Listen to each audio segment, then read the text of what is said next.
नमस्कार दोस्तों, स्वागत है आपका YouTube चैनल हिंदी भाषा कुंज में। दोस्तों, जैसा कि आप जानते ही हैं कि शब्द जब वाक्य में प्रयुक्त होते हैं तो वे पद कहलाते हैं, और वाक्य में प्रयुक्त होने पर वे कभी तो वे अर्थ देते हैं जो आमतौर पर उसका अर्थ होता नहीं है। वे शब्द तो कभी ऐसा होता है कि वो इस तरह के अर्थ देते हैं जो किसी शब्दकोश में ढूंढने से नहीं मिलते, और कभी कभी कोई शब्द ऐसे विशेष क्रम में रखे जाते हैं कि उस शब्द के अनेक अर्थ होते हुए भी किसी विशेष अर्थ की ओर संकेत होता है। दोस्तों, ये सारे अर्थ चमत्कार शब्द शक्तियों की वजह से होते हैं। तो चलिए आज हम इन्हीं शब्द शक्तियों को उनके विभिन्न रूपों के साथ जानते हैं। ठीक है, तो सबसे पहले आइए हम अब शब्द शक्ति होती क्या है, उसकी परिभाषा क्या हो सकती है, उसे जान लेते हैं। दोस्तों, सीधे सीधे कहा जाए तो जिस शब्द शक्ति से शब्द के अर्थ का पता चलता है, और यदि सजी धजी भाषा देनी हो, उस अगर परिभाषा करनी हो, तो हम कहें कि शब्द के अर्थ का बोध कराने वाली शक्ति को शब्द शक्ति कहते हैं। यह शब्द के अर्थ का बोध कराने का व्यापार है, यानी प्रक्रिया है। तो शब्द शक्तियों को जानने से पहले यह जान लेना ज़रूरी है कि शब्द शक्तियों का स्रोत क्या है, उनकी उत्पत्ति का आधार क्या है, ये अस्तित्व में आई तो कैसे। तो चलिए जानते हैं। तो दोस्तों, शब्द के 3 प्रकार होते हैं, और ये प्रकार न तो उत्पत्ति के आधार पर बने हैं और न ही अर्थ के आधार पर, बल्कि कहा जाए तो ये प्रकृति के आधार पर निर्मित हुए हैं। तो शब्द के 3 प्रकार कौन कौन से हैं? एक पहला है वाचक शब्द, आप देख रहे होंगे स्क्रीन पर। दूसरा लक्षक शब्द, तीसरा व्यंजक शब्द। तो वाचक शब्द वे होते हैं जिनके अर्थ अनेक नहीं एक ही होते हैं। सीधी सरल साफ बातों में कहा जाए तो इस तरह के शब्दों का इस्तेमाल किया जाता है। जब बात सीधी करनी हो, साफ साफ करनी हो, कोई भ्रम न हो, तो इस तरह के शब्दों का इस्तेमाल होता है। तो उसे ही लक्षक शब्द कहते हैं। और लक्षक शब्द की अगर हम बात करें तो लक्षक शब्द जो हैं वे होते हैं जिनसे लक्षण आदि को व्यक्त किया जाता है, किसी चीज़ के लक्षण को। और व्यंजक शब्द वे होते हैं जो शब्दों से अलग कई अर्थ की ओर संकेत करते हैं। तो ये तो होगा शब्द। इसी आधार पर आगे चलकर अर्थ के भी 3 प्रकार किए गए हैं, और वो प्रत्येक जो अर्थ के प्रकार हैं वो वही शब्द के प्रकारों से ही संबंधित है। यानी जो है पहला अगर देखें तो वाच्यार्थ, जो कि वाचक शब्द से बना है, जिसका अर्थ होता है किसी शब्द का सामान्य अर्थ, नॉर्मल मीनिंग। दूसरा अर्थ का प्रकार है लक्ष्यार्थ, जिसका मतलब है लक्षण के आधार पर अर्थ करना किसी शब्द का अर्थ। और तीसरा जो अर्थ है प्रकार, अर्थ के प्रकार का, वो है व्यंग्यार्थ, जिसमें अर्थ की कई संभावनाएं निहित होती हैं। Many possibilities are there. इन्हीं वाचक वाच्यार्थ, लक्षक लक्ष्यार्थ और व्यंजक व्यंग्यार्थ शब्दों से 3 तरह की शब्द शक्तियाँ मानी जाती हैं, इन्हीं से संबंधित होती हैं। वाचक से वाच्यार्थ बना, लक्षक से लक्ष्यार्थ, व्यंजक से व्यंग्यार्थ। तो इसी के आधार पर 3 शब्द शक्तियाँ बनी। पहली जो है अविधा शब्द शक्ति, जिसका संबंध वाचक वाच्यार्थ से है। दूसरी शब्द शक्ति है लक्षणा शब्द शक्ति, जिसका संबंध लक्षक लक्ष्यार्थ से। और तीसरी व्यंजक व्यंग्यार्थ से संबंधित है व्यंजना शब्द शक्ति। आइए अब एक एक करके हम इन सब के बारे में विस्तार से जानने और समझने की कोशिश करें। तो चलिए हम लोग पहले अविधा शब्द शक्ति को समझते हैं, और इसकी परिभाषा जो है ये देख रहे हैं आप। परिभाषा है साक्षात सांकेतिक अर्थ, यानी मुख्यार्थ या वाच्यार्थ, इसको प्रकट करने वाली शब्द शक्ति अविधा शब्द शक्ति कहलाती है। पहले मुख्यार्थ का अर्थ समझ लीजिए, क्योंकि यह शब्द बहुत बार आएगा। तो मुख्यार्थ का अर्थ होता है किसी भी शब्द का मूल अर्थ, यानी basic meaning, first hand meaning जो होता है। इसे आप इकलौता अर्थ भी कह सकते हैं।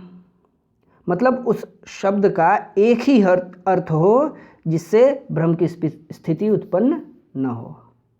ठीक है, तो अविधा शब्द शक्ति को प्रथमा या अग्रिमा शक्ति भी कहा जाता है। इसके और दूसरे नाम भी हैं, कहीं कहीं आपको प्रथमा शब्द शक्ति या अग्रिमा शब्द शक्ति भी कोई कहता है इसको। अविधा शब्द शक्ति जो है वह शब्द शक्ति है जो किसी शब्द का मूल अर्थ बतलाए, मुख्यार्थ का बोध कराने के कारण। मुख्यार्थ यानी मूल अर्थ, ये बार बार कह रहा हूँ, इसको जहन में रख लीजिएगा। तो मुख्यार्थ का बोध कराने के साथ साथ यह शब्द शक्ति जो है पद और पदार्थ के पारस्परिक संबंध का भी बोध कराती है। इसका मतलब क्या हुआ? मतलब यह शब्द शक्ति जो है यानी अविधा शब्द शक्ति जिस वस्तु के लिए प्रयुक्त हुई है, जिस शब्द के लिए इसका प्रयोग हुआ है उसमें और इस शब्द में, जिस चीज़ के लिए यह शब्द आया है उसमें और इस शब्द में आपसी संबंध को उजागर करती है। यानी जिस वस्तु का नाम होता है उसी अर्थ को उजागर करती है। ठीक है, आइए अब हम उदाहरण से इसे समझने की कोशिश करते हैं। ठीक है, एक वाक्य है, राजू बाजार गया। ठीक है, तो इस वाक्य में प्रयुक्त सारे शब्दों के अर्थ बिल्कुल वही हैं जिनके लिए इनका प्रयोग किया जाता है। कहीं दो राय नहीं, कहीं दूसरा अर्थ नहीं है, इसमें भ्रम की कहीं कोई गुंजाइश नहीं है। राजू जो है बाजार गया, बाजार जाता है या बाजार गया, इसका मतलब साफ है कि राजू बाजार जाता है, यानी गया है वो। राजू का कोई काजू तो अर्थ नहीं लगाएगा ना, और ना ही बाजार को कोई मज़ार समझेगा।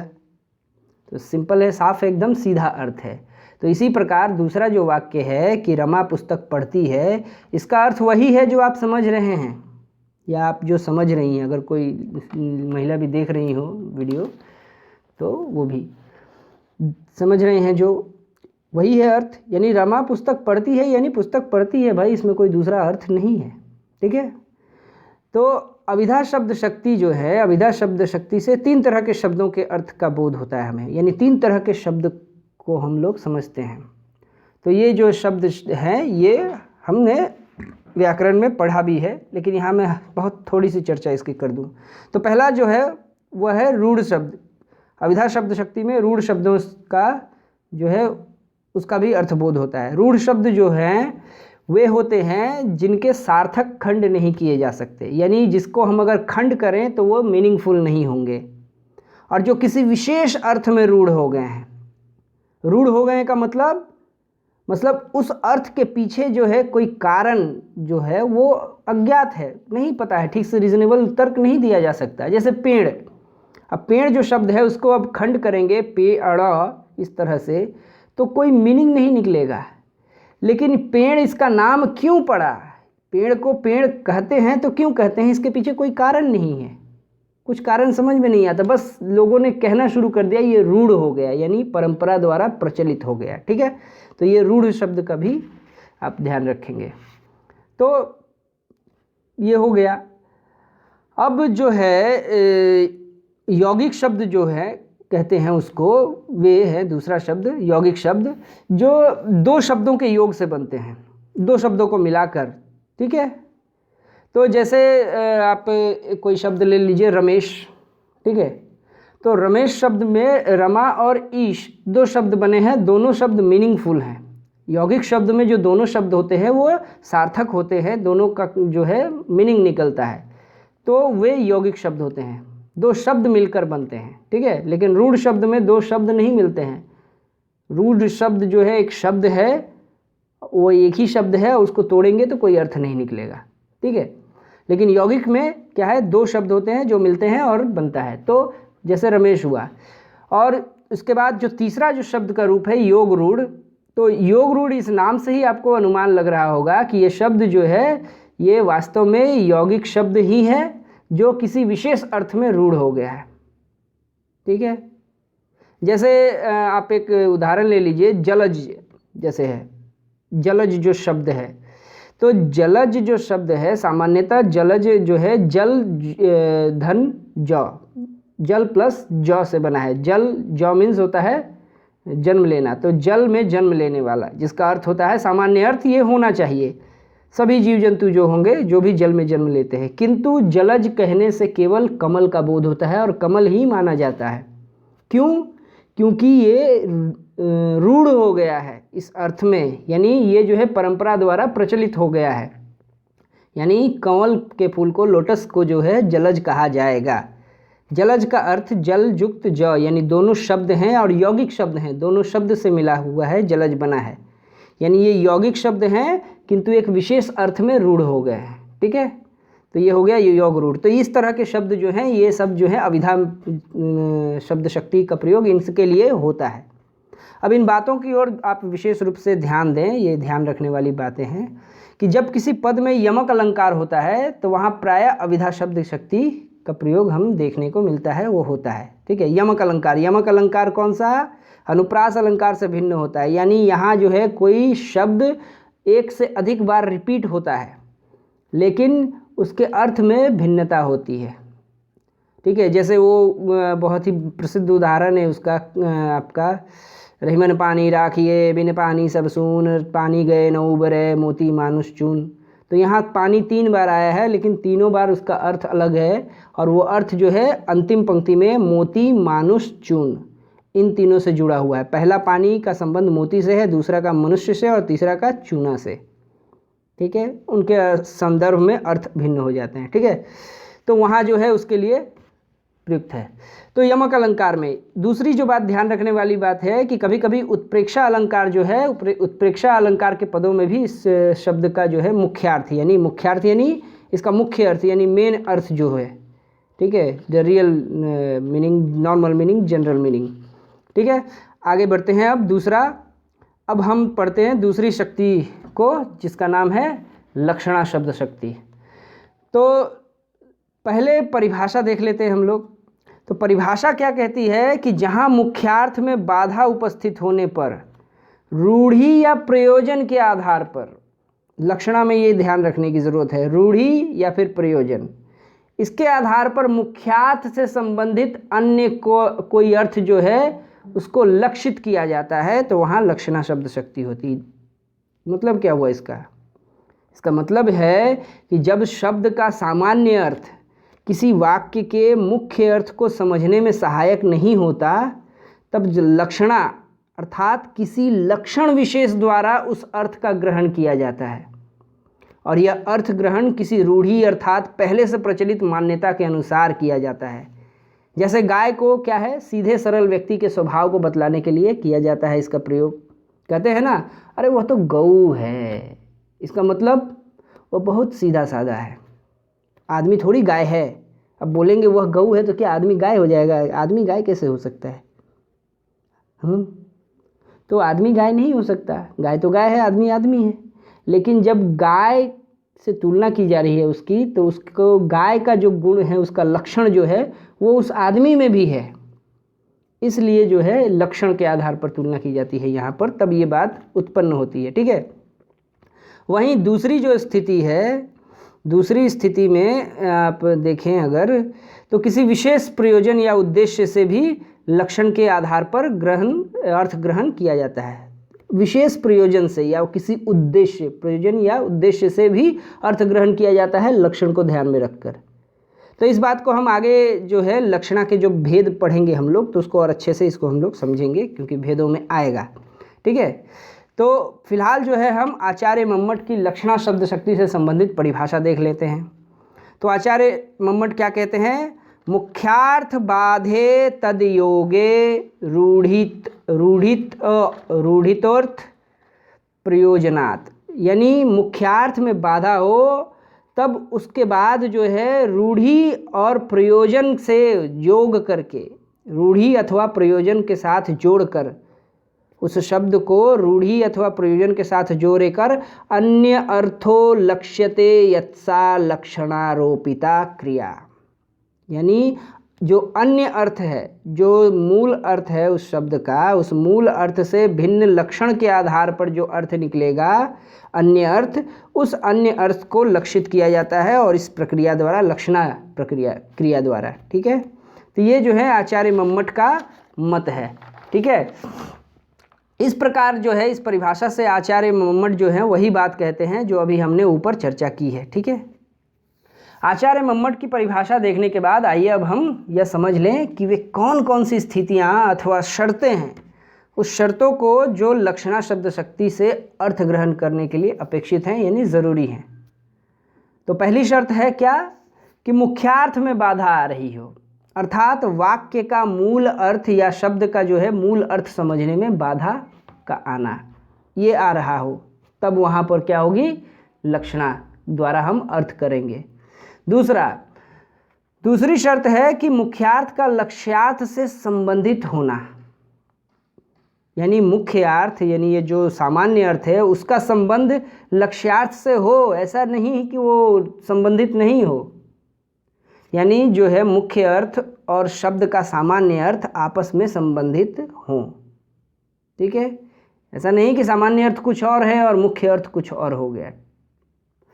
अगला जो है तीसरी शर्त जो है इसकी, कब लक्षणा होगी, वहाँ लक्षणा शब्द शक्ति द्वारा हम अर्थ ग्रहण कर सकते हैं कि शब्द का अर्थ किसी रूढ़ि अथवा प्रयोजन से ही निकाला जाए, या तो किसी रूढ़ि का पालन करें, किसी परंपरा का पालन हो, परंपरा जिसमें शामिल हो, या फिर किसी विशेष प्रयोजन से जो है लक्षण को ध्यान में रखकर, चाहे रूढ़ि हो या प्रयोजन हो, दोनों में लक्षण ध्यान में रखने हैं तो अर्थ निकाला जाए। ठीक है, चलिए अब हम उदाहरण से लक्षणा शब्द शक्ति को समझते हैं। तो एक वाक्य है, ठीक है, शेर मैदान जंग में आया या मैदान जंग में शेर आया।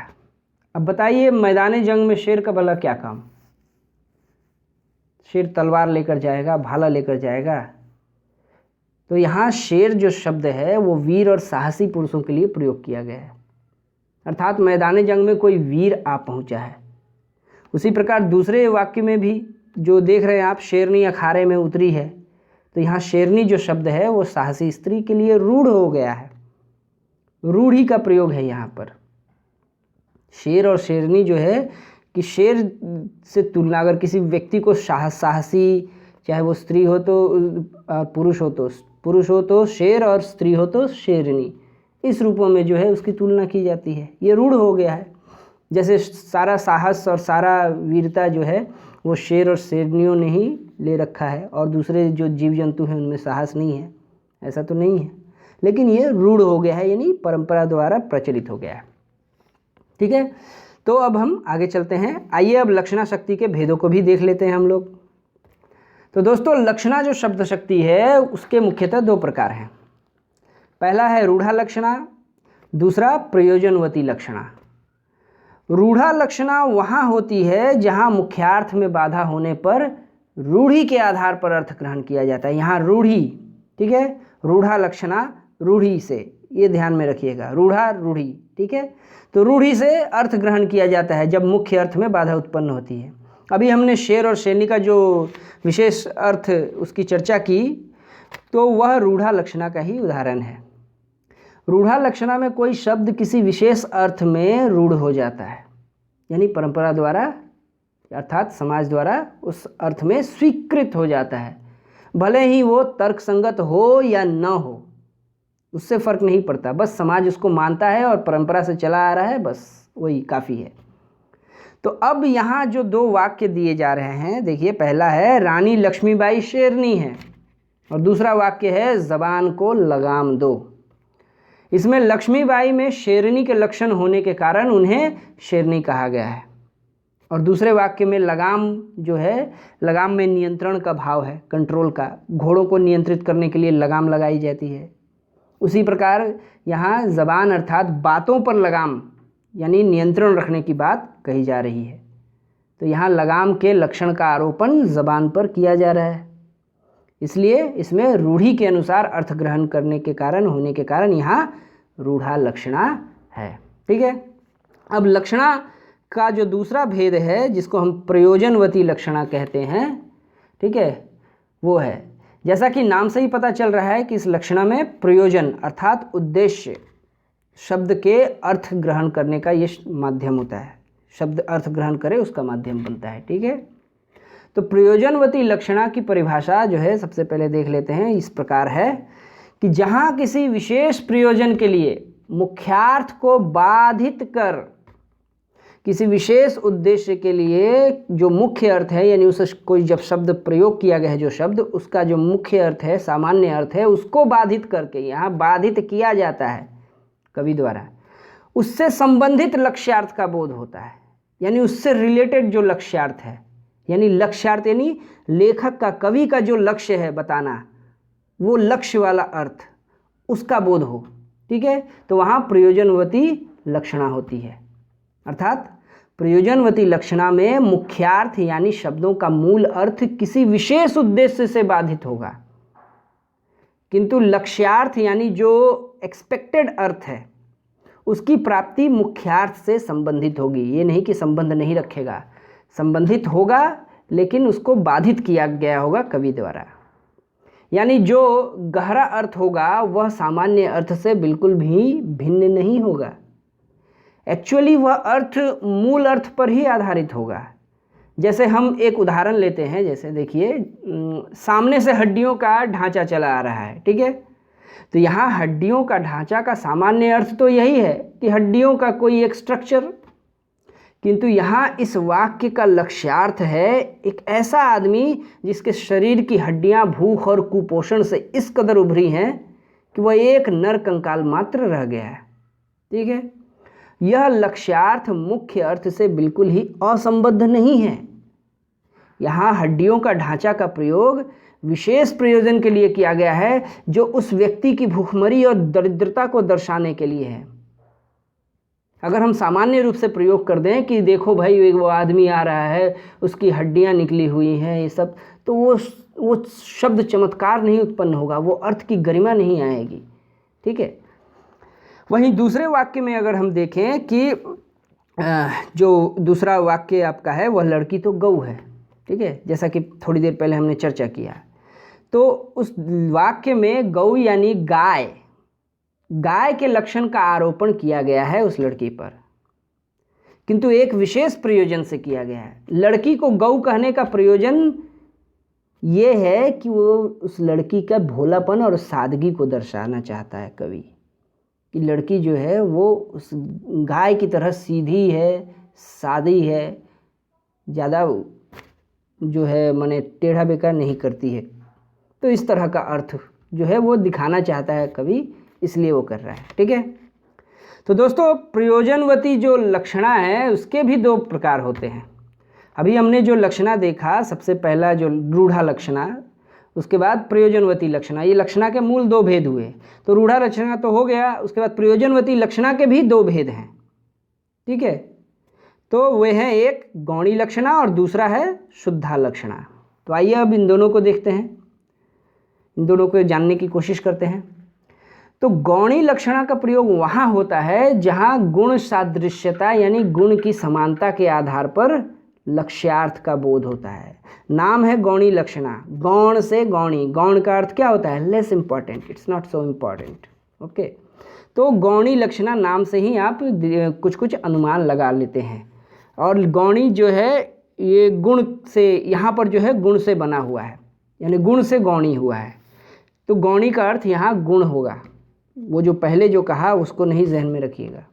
तो गुण गौण, गौण से भी बन सकता है, ये गुण से बना है। ठीक है, तो गौणी लक्षणा यानी गुण के आधार पर बनी हुई। एक मिनट। तो दोस्तों तो गौणी लक्षणा जो है, गौणी लक्षणा गुण पर आधारित होती है। ठीक है, तो जहाँ गुण सादृश्यता यानी गुण की समानता के आधार पर लक्ष्यार्थ का यानी जो लक्ष्य है अर्थ हमारा पाना, उसका बोध होता है।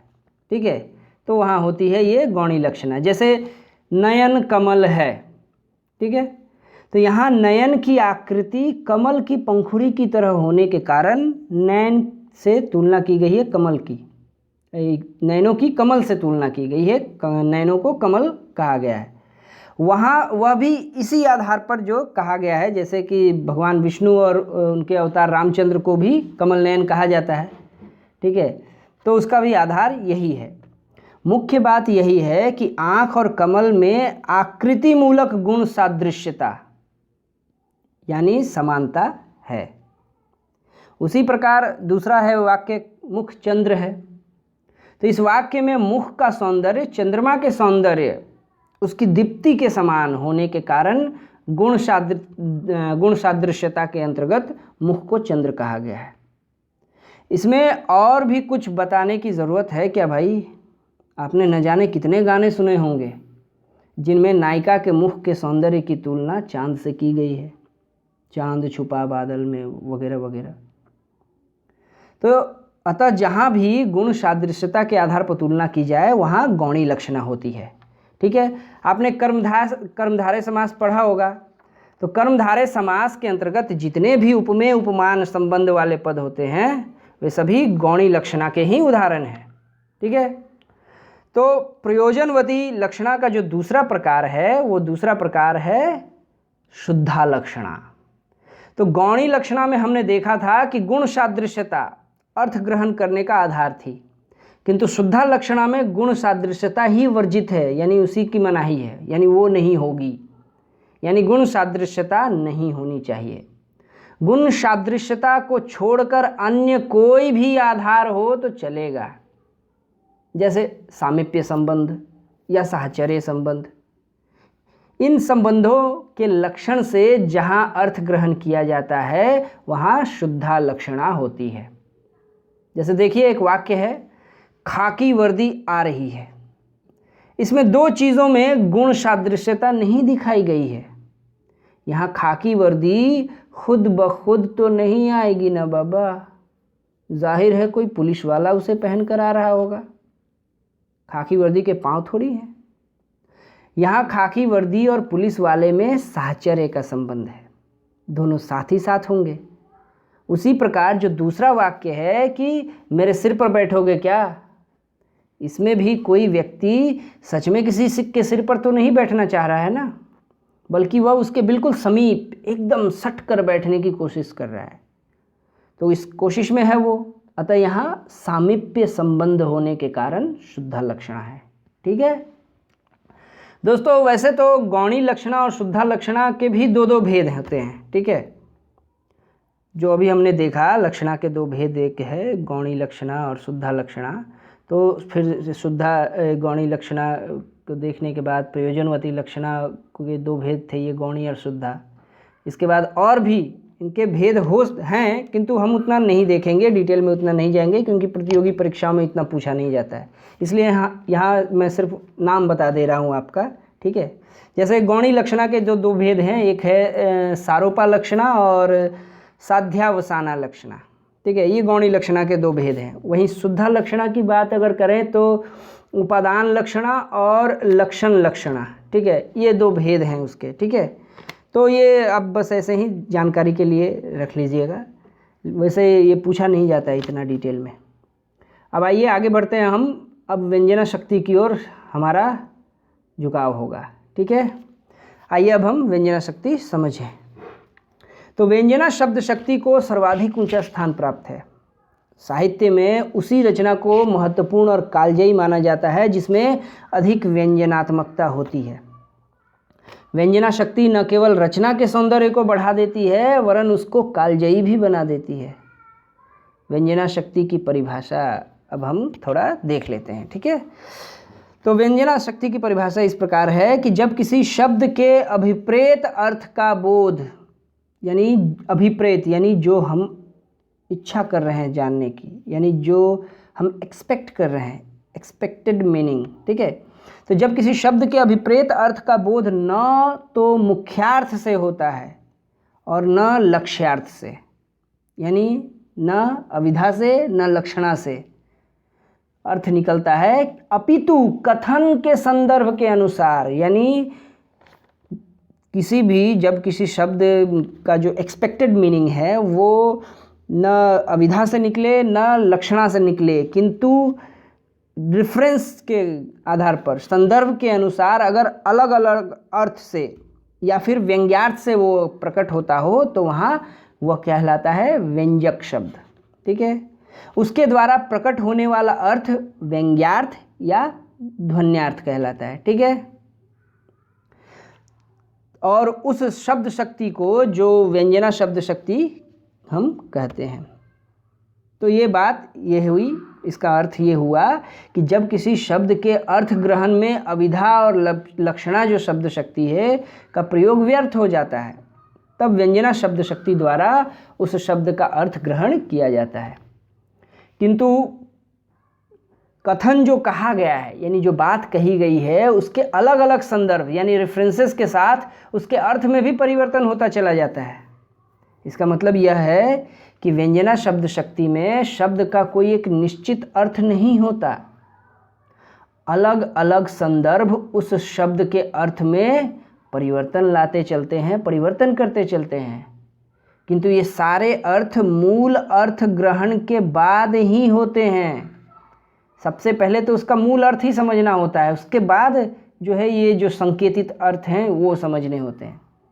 आइए अब हम उदाहरण द्वारा इसको समझने की कोशिश करते हैं। एक वाक्य है कि कब तक सोते रहोगे। तो वाक्य का सीधा सा अर्थ है, किंतु अलग अलग संदर्भों में यह भिन्न अर्थ देने लगता है। सीधा सा अर्थ है ना, कब तक सोते रहोगे, मैंने बोल रहा क्यों सो रहा है अभी तक, कब तक सोएगा। किंतु इसका रेफरेंस बदल जाए तो ये वाक्य जो है कई सारे अर्थ देने लगता है। जैसे यदि कोई बच्चा इसे सुने तो वह समझेगा कि उसे अब स्कूल के लिए तैयार हो जाना चाहिए, जल्दी से उठकर स्कूल के लिए तैयार होना चाहिए। कोई नेता यदि यह वाक्य कहे तो इसका अर्थ होगा कि कब तक अब अनजान बने रहोगे।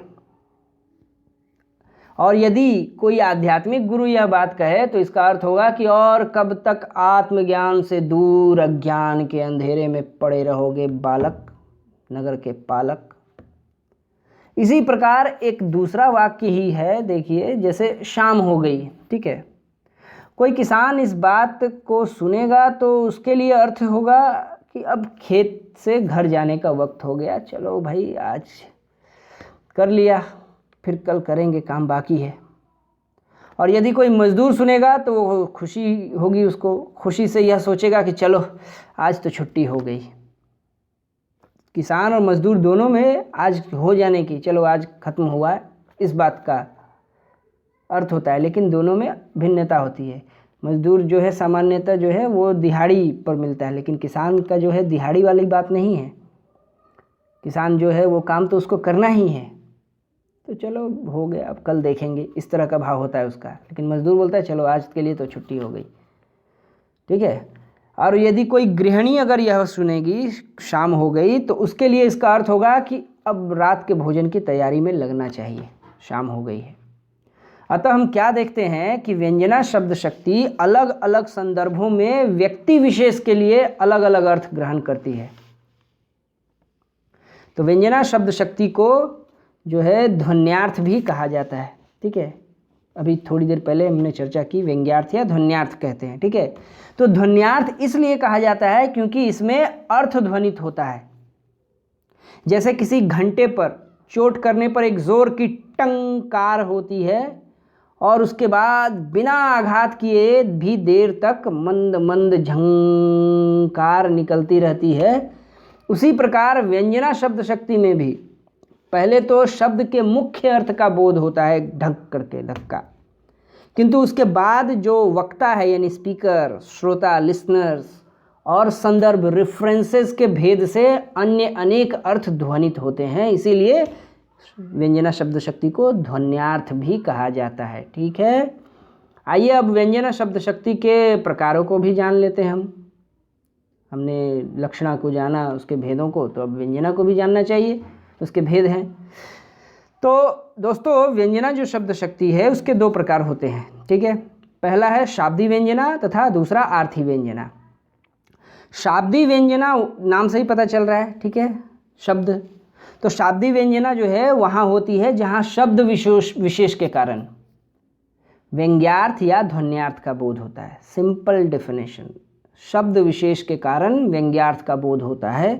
तो शब्द विशेष का मतलब क्या हुआ कि यदि वह शब्द हटा दिया जाए, वहाँ से कोई दूसरा शब्द लगा दिया जाए, उसका वही सेम मीनिंग वाला शब्द लगा दिया जाए, तो व्यंग्यार्थ समाप्त हो जाता है। जैसे एक उदाहरण देखिए, बहुत ही प्रसिद्ध पंक्ति है, बहुत सुंदर पंक्ति है कि चिरजीवो जोरी जुरे क्यों स्नेह गंभीर, को घटिए वृषभानु जा वे हलदर के वीर। तो यहाँ जो दूसरी लाइन है उसमें वृषभानुजा और हलधर शब्दों के कारण व्यंजना सौंदर्य की सृष्टि हो रही है। कैसे? तो अंतिम पद में दोनों शब्दों के दो दो अर्थ व्यक्त हो रहे हैं, यानी वृषभानुजा और हलधर के दो दो अर्थ हैं। वृषभानुजा का अर्थ राधा भी होता है और गाय भी, वहीं हलधर का अर्थ बलराम यानी श्री कृष्ण के बड़े भाई भी होता है और बैल भी। आ बैल मुझे मार, क्योंकि दोनों जो है हल को धारण करते हैं, बलराम ने भी और क्या नाम है, बैल, दोनों जो है अपने कंधे पर हल रखते हैं। ठीक है। किंतु वृषभानुजा और हलधर शब्दों को हटाकर कोई अन्य शब्द अगर हम वहाँ डाल दें तो व्यंजना सौंदर्य समाप्त हो जाता है। अतः इन शब्दों से ही व्यंजना शक्ति को का बोध होने के कारण यहाँ व्यंजना शाब्दी व्यंजना है। ठीक है, शब्दों से बोध हो रहा है, इसलिए शाब्दी व्यंजना। ठीक है, अब आइए अगला देखते हैं। दोस्तों, शाब्दी व्यंजना के भी तो दो प्रकार हैं, अब तो उसको भी देखना है हमें, हर और ज़्यादा नहीं है, बस यही है। तो दो भेद होते हैं शाब्दी व्यंजना के, एक अभिधामूला शाब्दी व्यंजना तथा दूसरा लक्षणामूला शाब्दी व्यंजना। तो अभिधामूला शाब्दी व्यंजना क्या है? जहाँ एक ही शब्द के कई अर्थ होते हैं, एक ही शब्द के कई सारे अर्थ होते हैं, वहाँ किस अर्थ विशेष को ग्रहण किया जाए, कौन सा अर्थ हम ग्रहण करें, इसका निर्णय अभिधामूला शाब्दी व्यंजना करती है। इसमें अनेकार्थक जो शब्द हैं, अनेकार्थक शब्द के उस अर्थ को ग्रहण किया जाता है जिसका संबंध वाक्य के अन्य पदों के साथ सटीक बैठता हो। ठीक है, इसमें जो है एक अर्थ के साथ दूसरे अर्थ का भी बोध हो जाता है। एक अर्थ का बोध होता ही है, लेकिन साथ साथ दूसरे अर्थ का भी बोध होता है। किंतु यहाँ जो अन्य अर्थ है, यानी दूसरा जो अर्थ है, उसका सिर्फ आभास मात्र होता है, कभी उसके प्रति प्रायः सचेत भी नहीं होता, वो कॉन्शियस भी नहीं होता कि ये मीनिंग भी आ रहा है। कई बार उसके अनजाने में ही शाब्दी व्यंजना का प्रयोग हो जाता है। श्लेष अलंकार में भी एक शब्द के एक से अधिक अर्थ व्यंजित होते हैं, आपको पता होगा श्लेष अलंकार, किंतु वहाँ कवि अन्य अर्थ के प्रति भी सचेत होता है, कवि जानबूझकर वहाँ करता है, वो शब्द रचना करता है जिसमें एक शब्द के दो दो अर्थ निकल रहे हों, पूरा वाक्य का दो मीनिंग निकल रहा हो। कहीं कहीं तो बिहारी तो हैं कि तीन तीन मीनिंग निकाल देते थे एक ही शब्द से। अब इसको हम उदाहरण के साथ समझने का प्रयास करेंगे। ठीक है, तो एक पंक्ति है, सोहत नाग न मद बिना तान बिना नहीं राग। तो सोहत यानी शोभा नहीं देता नाग मद के बिना, और तान के बिना राग शोभा नहीं देती। ठीक है, तो इस पंक्ति में नाग और राग जो शब्द हैं, ठीक है, नाग और राग जो शब्द हैं उनके दो दो अर्थों का बोध हो रहा है इससे। नाग का अर्थ सांप भी है और हाथी भी, वहीं राग का अर्थ प्रेम भी है और संगीत की रागिनी भी। ठीक है, किंतु नाग के बाद जो है मद शब्द का प्रयोग, उस मद शब्द के प्रयोग से आप ध्यान दीजिए स्क्रीन पर कि मद शब्द के प्रयोग से यह स्पष्ट हो जाता है कि यहाँ नाग का अर्थ हाथी होगा, सांप नहीं। क्यों? क्योंकि सांप को मद नहीं होता। मद एक तरह का द्रव्य, मतलब एक लिक्विड होता है जो हाथी के कान से रिश्ता रहता है और हाथी को मस्त कर देता है वो। ठीक है, हाथी मस्त हो जाता है जब उसके कान से रिश्ता है मद। तो ये हाथी है, यहाँ नाग का अर्थ हाथी है। वहीं दूसरी तरफ जो है राग शब्द जो है, राग शब्द के पहले तान शब्द का प्रयोग किया गया है। यह स्पष्ट कर देता है कि राग का अर्थ यहाँ रागिनी है। क्यों? क्योंकि तान जो है संगीत की विशेषता है जो रागिनी से जुड़ी हुई है, इसलिए राग का अर्थ यहाँ रागिनी होगा। ठीक है, वहाँ दूसरा अर्थ राग यानी प्रेम जो होता है वो नहीं होगा। तो इस प्रकार से शाब्दी व्यंजना का ये जो भेद हमने देखा अभिधामूला, इसमें इस प्रकार से होता है। अब दूसरा जो है व्यंजना का दूसरा, माने शाब्दी व्यंजना का दूसरा भेद लक्षणामूला शाब्दी व्यंजना। तो लक्षणामूला शाब्दी व्यंजना वहाँ होती है जहाँ किसी शब्द के लाक्षणिक अर्थ उसके लाक्षणिक अर्थ अर्थात लक्षण द्वारा संकेतित अर्थ से उसके व्यंग्यार्थ पर पहुंचा जाता है, यानी उसकी व्यंजना शक्ति पर पहुंचा जाता है। और उस शब्द विशेष का पर्यायवाची रख देने पर व्यंजना का लोप हो जाता है। ठीक है, तो लक्षणा मूला नाम से ही पता चल रहा है कि इसके मूल में लक्षणा शक्ति का जो है महत्व है। इसमें लक्षणा शक्ति के माध्यम से व्यंग्यार्थ ग्रहण किया जाता है। जैसे यदि किसी को कहा जाए कि आप तो निरे वैशाख नंदन हैं, कितना सुनने में अच्छा लगता है, आप तो निरे वैशाख नंदन हैं। तो वैशाख नंदन जो है गधा का पर्यायवाची है। किसी को यदि प्यार से गधा कहना हो कभी आपको, तो ऐसा कहा जा सकता है, माय डियर आप तो निरे वैशाख नंदन हैं।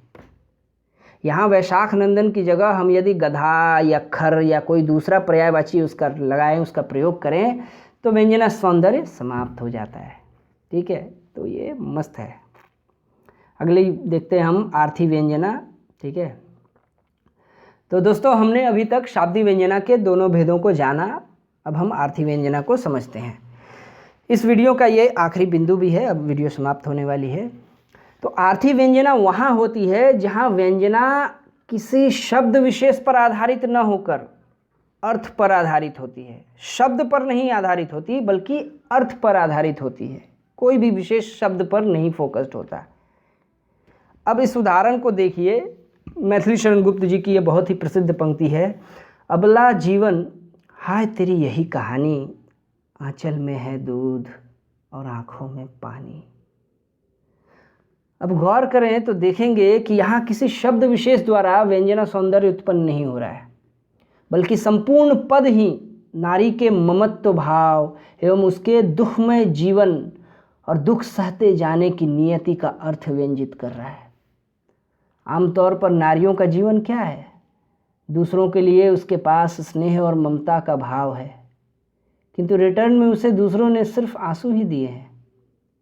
यह भाव इस पद के किसी शब्द विशेष में नहीं है, बल्कि समस्त पद ही यह भाव व्यंजित करता है। अतः यहाँ आर्थी व्यंजना है। तो दोस्तों आज के लिए इतना ही, बहुत समय हो गया, धन्यवाद।